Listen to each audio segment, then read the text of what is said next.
Hola, muy buenos días. Ahora que ya la mayoría ha ingresado a esta actividad, aprovecho de presentarles a Perla Julián. Ella es gerente general de Mont Uruguay, y a Martín Echeverry, abogado. Sin hacer tanto preámbulo, vamos a dejar que Perla realice su presentación, y al final vamos a ocupar un par de minutitos para darles algunos detalles de nuestra oficina de Mont Uruguay. Así es que adelante, Perla, mucho éxito. Bueno, muchas gracias, María Elena. Muchas gracias por la presentación y a todos los participantes por acompañarnos en el día de hoy, y esperemos que la charla sea de utilidad. Vamos a comenzar la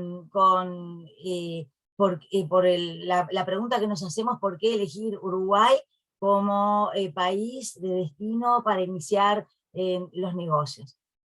Por un lado, Uruguay tiene ventajas competitivas muy importantes, como son la estabilidad jurídica, reglas claras y transparentes, su ubicación geográfica y la libertad para disponer y mover capitales sin tener implicancias impositivas. Es decir, Uruguay posee la virtud de que se pueden hacer cambios de divisa, colocaciones, transferencias, con la libertad que el negocio instalado en Uruguay y en cualquier país del mundo necesita para operar. Además, esta estabilidad jurídica se ha demostrado en muchos de las leyes y decretos que están vigentes y que hace muchos años que lo están y que no han sido modificados en forma sustancial, por lo que una vez instalado y decidido tener un negocio en Uruguay, las condiciones no cambian, lo cual implica un aspecto muy importante al momento de tomar la decisión. Por otro lado, en segundo plano, pero no menos importante, es el sistema tributario uruguayo, que ofrece varias ventajas. ¿Cuáles son estas ventajas? Las exoneraciones impositivas importantes, que más adelante vamos a detallar.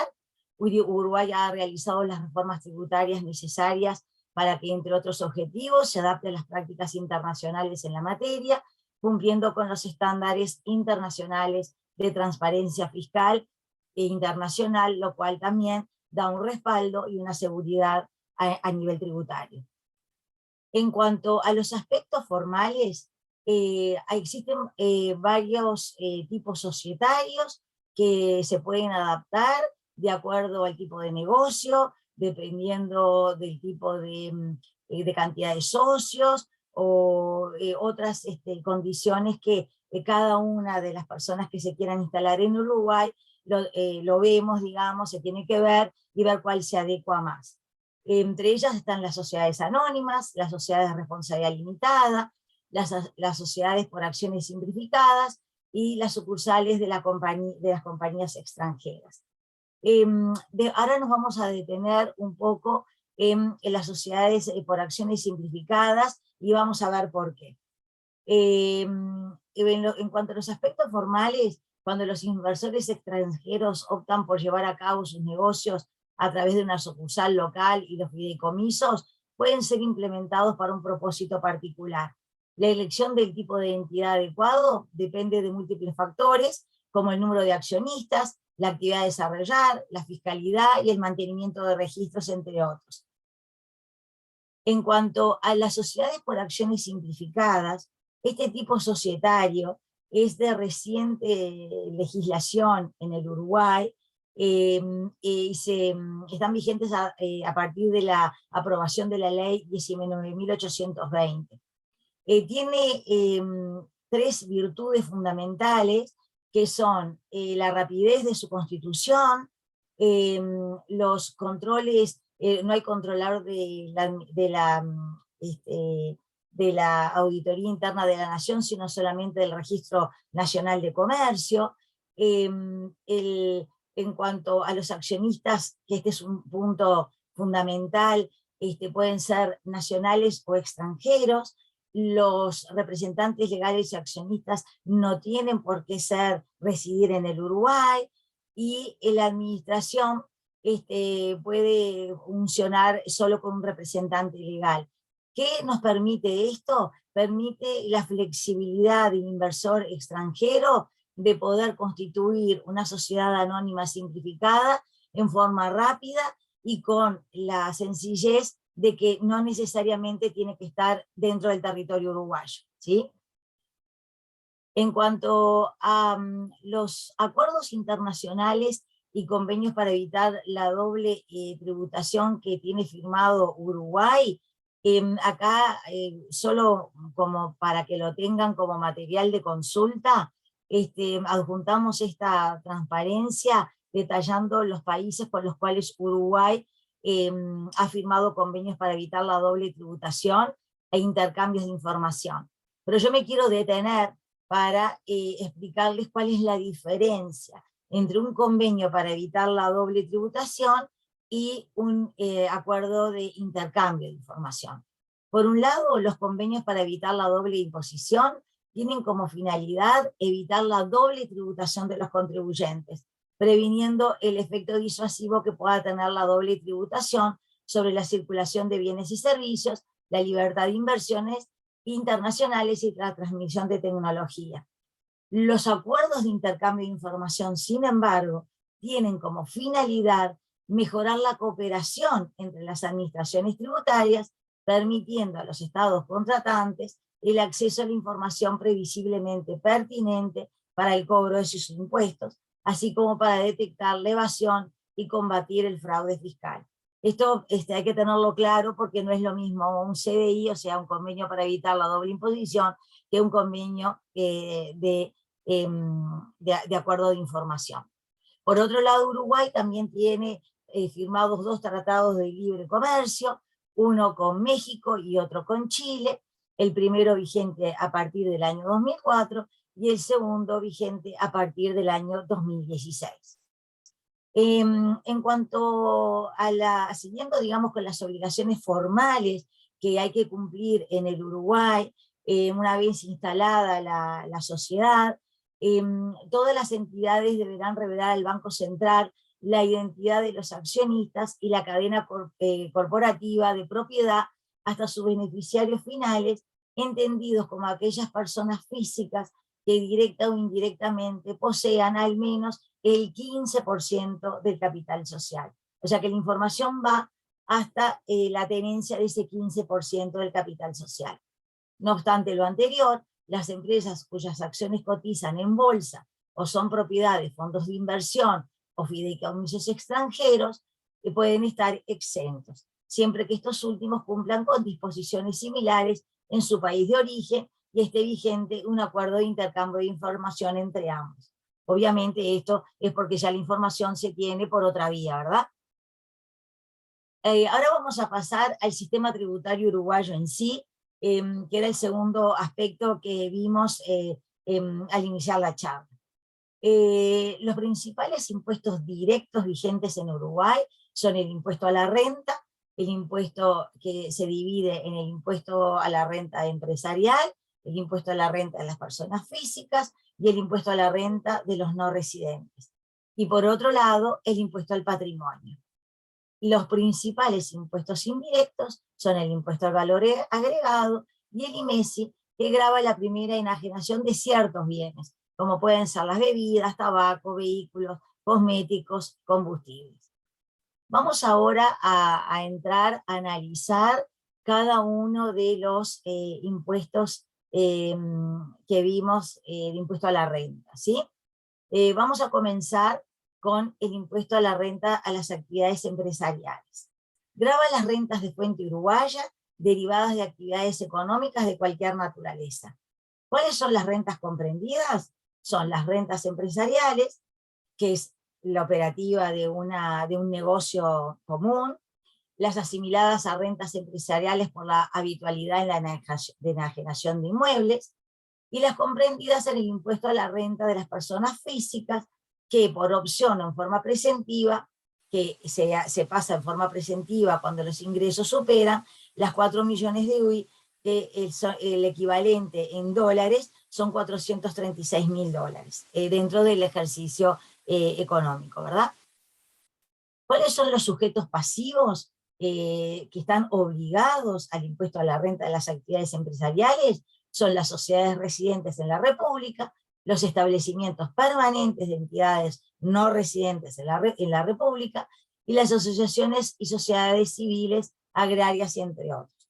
La tasa vigente en el Uruguay para este impuesto es del 25%.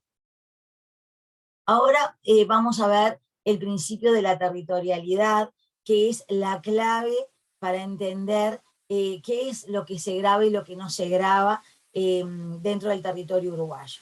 El régimen tributario uruguayo se basa en el principio de la territorialidad, es decir, que solo pagan impuestos por las actividades desarrolladas en el territorio uruguayo. Las rentas de una sociedad uruguaya originadas en el exterior no están gravadas por el impuesto, y se consideran de fuente uruguaya las rentas obtenidas por servicios de publicidad o propaganda y servicios de carácter técnico prestados desde el exterior, fuera de la relación de dependencia, a contribuyentes de este impuesto. En cuanto a los dividendos, vamos a ver tres, separaciones o grupos, y vamos a ver la primera. ¿Cuáles son los originados? Que son los originados en renta de fuente uruguaya. Tanto para residentes como no residentes, cuando están originados por renta de fuente uruguaya, estarán gravados al 7%. Los originados en inversiones de capital mobiliario en el exterior, ¿qué se entiende por capital mobiliario? Son los intereses y participación en acciones, ¿sí? Ahí los residentes pagan el 12% bajo la órbita del impuesto a la renta de la persona física, y los no residentes no estarían gravados. Y después, por otro lado, los originados en otras inversiones en el exterior no están gravados en ningún caso, porque justamente estoy siguiendo el principio de la territorialidad. En la medida que están originados en el exterior, no están gravados, ¿sí? Y las utilidades de sociedades personales y empresas unipersonales, cuando los ingresos en el ejercicio superan las 4 millones de UI, pagarían, pero si no llegan al tope, que son el equivalente a 4 millones de UI en este momento, son $436.000, en ese caso están exentas, o sea que no pagarían impuesto a la renta, ¿sí? Ahora vamos a ver el impuesto a la renta de las personas físicas. El impuesto a la renta de las personas físicas es personal y directo, grava las rentas obtenidas por las personas físicas residentes y las rentas de capital que nosotros vamos a distinguir como categoría 1 y 2, y ahora vamos a ver lo que es. Las rentas de categoría 1 son las originadas por intereses y dividendos, y las rentas de categoría 2 son las originadas por rentas de trabajo. En el primer caso, no reconocen el mínimo no imponible, y en el caso de las rentas de trabajo, sí reconocen los mínimos no imponibles y se aplican sobre alícuotas progresivas, ¿sí? Estas alícuotas se publican al 1 de enero de cada año. En cuanto a la obtención de la residencia fiscal uruguaya, vamos a detenernos acá un momento, porque es un tema que realmente ha tenido algunas modificaciones en el Uruguay y que ha sido motivo de muchas consultas, ¿sí? Para poder obtener la residencia fiscal en Uruguay, alcanza con tener bienes inmuebles por aproximadamente $1.750.000 y o tener emprendimientos productivos que superen, o sea, que tengan como mínimo un monto de $5.250.000. Pero en base a las modificaciones que se han introducido en Uruguay a partir del año 2020, con la aprobación de 2 decretos, uno en julio del 2020 y otro en agosto del 2020, alcanza con tener una permanencia mayor a 60 días dentro del territorio uruguayo y tener una inversión en bienes inmuebles de $380.000, acá cambia considerablemente el monto requerido para la inversión en inmuebles, y con emprendimientos productivos que sean de $1.630.000 en adelante, y que ocupen personal, digamos, mano de obra por 15 puestos de trabajo.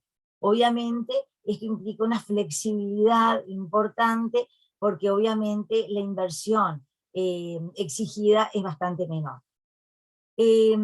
Entonces, una vez que se obtiene esta residencia legal uruguaya, que se tiene que distinguir qué es la de residencia legal de la fiscal, porque la legal es, digamos, cuando uno puede obtener la cédula de identidad uruguaya, la ciudadanía uruguaya, pero no necesariamente se es residente legal, fiscal, perdón. Otro punto que es importante es que en Uruguay, una vez obtenida la residencia fiscal, se puede acceder a lo que se llama actualmente el tax holiday para los nuevos residentes. El tax holiday consiste en que una vez obtenida la obligatoriedad del pago del impuesto a la renta de no residentes para colocaciones en el exterior, se exime a la persona y se amplía de los 5 años que está vigente la normativa hasta julio del año 2020, se amplía a 10 años, lo cual ha sido realmente muy beneficioso para los que han tramitado la residencia fiscal a partir del ejercicio 2020 en el Uruguay. Luego nosotros más adelante les vamos a circularizar, vamos a armar un webinar específicamente sobre este tema, porque hay muchos puntos para ver sobre el tax holiday y la residencia fiscal en Uruguay, pero que no es materia de este webinar, por eso que no me quiero detener más. En cuanto al impuesto a la renta de no residentes, que grava las rentas provenientes de fuente uruguaya, provenientes por personas físicas o jurídicas no residentes, sin establecimiento permanente en el Uruguay, tiene una liquidación anual al 31 de diciembre de cada año, y las alícuotas oscilan entre el 7 al 12%. ¿Sí? En cuanto al impuesto al patrimonio de las personas jurídicas, que es el otro impuesto que pagan las personas jurídicas y bueno, físicas también en Uruguay, para las personas jurídicas grava el patrimonio neto fiscal de bienes y derechos situados y colocados o utilizados económicamente en el país. La tasa para las personas jurídicas es del 1,5%, y para las personas jurídicas domiciliadas en jurisdicciones de baja nula tributación es del 3%. Este impuesto no tiene mayor incidencia al momento de que una empresa se instala en el Uruguay, realmente es muy bajo, se paga muy poco, la alícuota es muy baja, por lo que no sería, digamos, el punto neurálgico para tomar la decisión de instalarse en el Uruguay. En cuanto al impuesto al patrimonio de las personas físicas, hay un mínimo no imponible que es de $115.000 aproximadamente, o sea que si no se llega a un patrimonio superior a esa cifra no se paga impuesto. Y también se basa en el sistema de alícuotas y franjas que van entre el 0,2 al 0,5%, y es de liquidación al 31 de diciembre de cada año.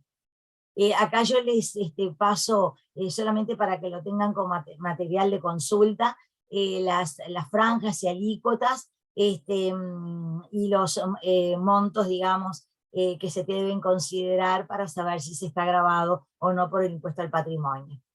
En cuanto al impuesto al valor agregado, que grava la circulación interna de bienes, la prestación de servicios dentro del territorio uruguayo y las importaciones de bienes. Ese es un sistema de débito-crédito. ¿Qué quiere decir esto?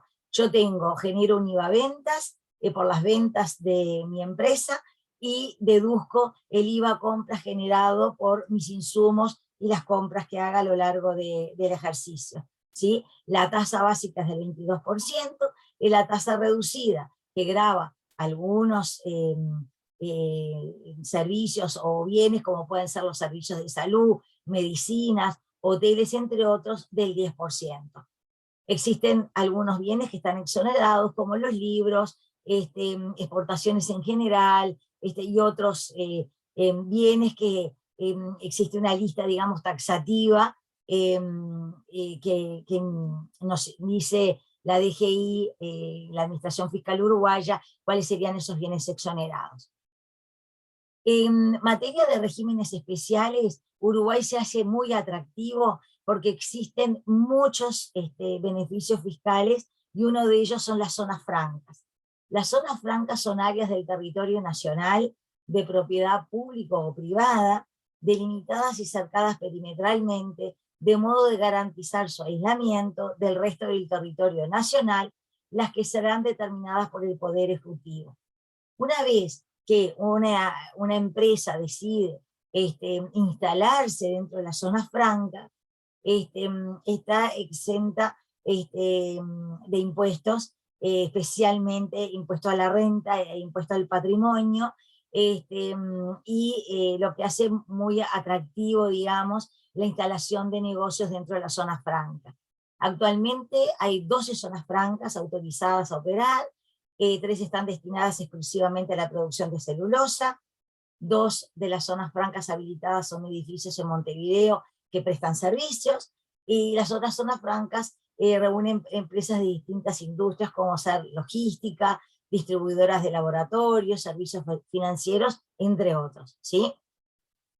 El artículo 19 de la Ley de Zonas Francas, y acá me voy a detener en lo que veíamos al principio, que es la estabilidad jurídica que brinda Uruguay, porque los beneficios fiscales otorgados en la zona franca es de larga data y aún se mantienen, ¿sí? Los usuarios están exentos de todo tributo nacional, creado o a crearse, incluso a aquellos en que por la ley se requiere exoneración específica respecto de las actividades que desarrollen en la misma. El artículo 27 de la Ley de Zonas Francas dice que el Estado, bajo responsabilidad de daños y perjuicios, asegura al usuario, durante la vigencia de su contrato, las exoneraciones tributarias, beneficios y derechos que esta ley le acuerda, ¿sí? Hay una excepción a todos estos beneficios y exoneraciones, que es las contribuciones a la seguridad social por el personal que trabaja en las zonas francas, ¿sí? En cuanto a las zonas francas en Uruguay, acá también es solo como a título informativo, les presentamos este listado de zonas francas y su ubicación dentro del territorio uruguayo. También existe otra exoneración y otra ventaja tributaria que se da en Uruguay, que es los que son los proyectos de inversión, y que la última modificación se realizó en el año 2020 a través del decreto 268 del año 2020. Esto es debido a la fuerte caída en el nivel de actividad y para promover las inversiones privadas y el aumento del empleo, es que se promovió este decreto. La reglamentación de los proyectos de inversión en Uruguay fue publicado entonces el 7 de octubre del año 2020 y se aplica tanto a los proyectos presentados a partir de esa fecha, que son, y que exonera, digamos, a estos proyectos del impuesto al patrimonio, de los gravámenes de importación, del IVA y del impuesto a la renta. En cuanto al impuesto a la renta, que es, digamos, el punto más importante y el que más incide, es que la exoneración sobre este impuesto dependerá de la matriz de objetivos presentada y de los indicadores. Lo que debemos resaltar es que si comparamos la exoneración mínima de este decreto respecto de la reglamentación anterior, es que se pasa de una exoneración mínima del 20 al 30% sobre el monto de la promoción promovida. Por lo cual es realmente una exoneración muy importante.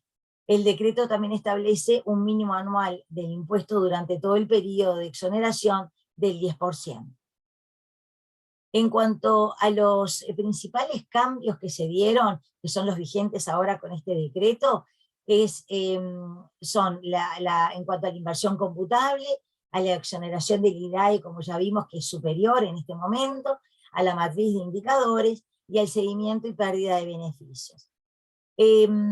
Acá les dejo, digamos, como mención cuáles son los organismos reguladores, o sea, a quién se tienen que presentar los proyectos, qué organismo dentro del territorio uruguayo regula estos proyectos de inversión, que son la COMAP, que depende del Ministerio de Economía y Finanzas, en donde hay que presentar un proyecto de inversión, que es analizado y aprobado para que la empresa pueda comenzar a operar con estos beneficios que mencionamos antes, ¿sí?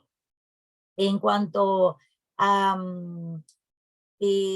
la UNACEP, que también depende del Ministerio de Economía y Finanzas, cuando el inversor se encuentra en una fase de estudio normativo y análisis documental para la formulación y presentación de su proyecto, desde UNACEP, que es este organismo, se proporcionan las herramientas para acceder y comprender dicha información, señalando los requerimientos exigidos, los compromisos que el solicitante debe asumir y el alcance de los beneficios a los que accederá. Obviamente nosotros acompañamos también a empresas que quieran acogerse a los proyectos de inversión y los podemos asesorar en cuanto a la forma de presentación de los proyectos y qué información mínima necesaria se tiene que contar para poder acceder a este beneficio. En cuanto a los aportes a la seguridad social, Uruguay, digamos, grava lo que son los aportes personales y los aportes patronales, que esos son de cargo de la empresa. Los aportes personales son los que se le retienen al trabajador al momento de pagar su salario, que el aporte jubilatorio es del 15%, que es el más importante, es el monto de mayor, y en cuanto al aporte patronal, también el aporte jubilatorio, que es del 7,5%. Los otros aportes no son tan significativos, que son el FONASA, que es para poder acceder a los beneficios de salud, el Fondo de Reconversión Laboral y el Banco de Seguros del Estado. En cuanto al FONASA, que es la cobertura de salud, acá también les dejo esta pantalla, que es una especie de información genérica, porque es solamente para que recuerden que hay que distinguir que el porcentaje de aporte para la seguridad, para la cobertura del seguro de salud, es mayor, digamos que la escala crece en la medida que el trabajador tenga cónyuge e hijos a cargo. Esta es, digamos, las escalas que van del 3 al 8%, dependiendo de, como les decía anteriormente, si tiene cónyuge o hijos menores a cargo. Ahora me voy a detener en esta última transparencia, que son las relaciones laborales, porque también ha sido materia de muchas consultas en cuanto a las normas que regulan la indemnización por despido en Uruguay, porque si lo comparamos con otras legislaciones, hay una gran diferencia, porque la base de cálculo en Uruguay va a depender de la antigüedad que tenga el trabajador, pero hay un tope máximo que, sin importar la cantidad de años que el trabajador tenga en la empresa, el tope es de 6 sueldos. Esto se los menciono porque en otros países no es así. no existen topes, y por eso es que se los acoto como parte, digamos, de lo que es los aportes a la seguridad social dentro del territorio uruguayo, ¿sí?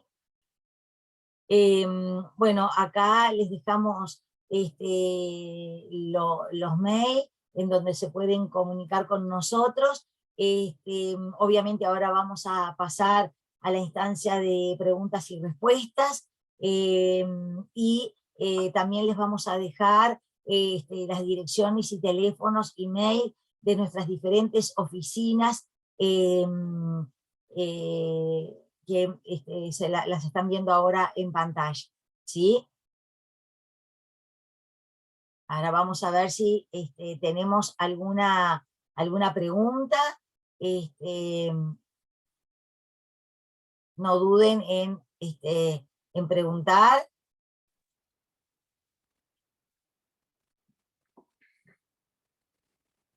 Vamos a esperar unos minutos para que... Mientras salen las preguntas, Perla, voy a Sí, aprovechar de hablar un poquito de Mont Uruguay.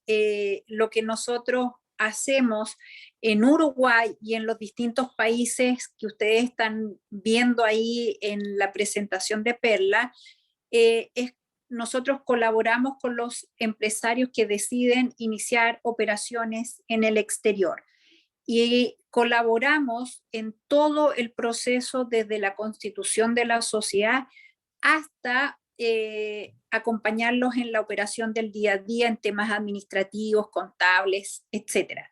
Más bien el empresario, el enfoque que tiene que tener al momento de iniciar una operación en el exterior es solamente comercial. Tiene que preocuparse de prospectar, de cerrar con clientes, de participar de licitaciones, y de todo lo demás nos encargamos nosotros. Ese es el mensaje que le queremos dar. No tengan, no duden si ustedes ya tienen una oportunidad o están visualizando una oportunidad en Uruguay. No duden en materializarla, en dar el paso, atreverse. Muchas veces el empresario decide poner un poco el freno por desconocimiento, por temor a llegar a un país nuevo donde desconoce cómo funciona la parte tributaria, la parte laboral, la cultura, etcétera. Bueno, nuestro mensaje es: no le tema, nosotros estamos para eso, para ayudarle. Y lamentablemente, si usted no da el paso, esa oportunidad que le presenta el mercado lo va a tomar su competencia.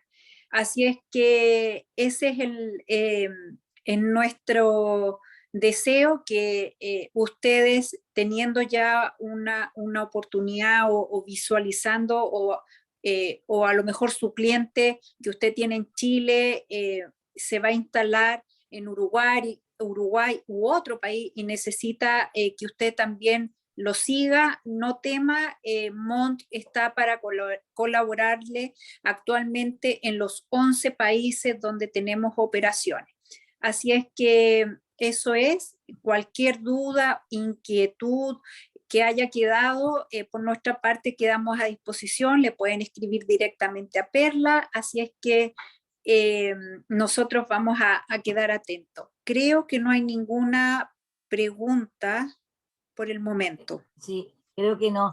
Sí, muchas gracias, María Elena. Y una cosa que queremos acotar, quizás en el chat no hayan preguntas y respuestas, pero sí la necesidad de su empresa o la consulta tenga que ser, digamos, respondida porque tiene una particularidad o demás, con mucho gusto lo podemos responder por mail. Así es. Bueno, no nos queda más que despedirnos, agradecer a todos los que están participando en esta actividad. Como ustedes ya saben, Mont toda la semana tiene distintos webinars con distintos temas de distintos países, así es que seguimos en contacto con ustedes. Muchas gracias por habernos acompañado en la actividad del día de hoy. Gracias, Perla, gracias, Martín, que tengan un lindo día. Gracias a Muchas todos. gracias a Hasta todos. luego. Chao.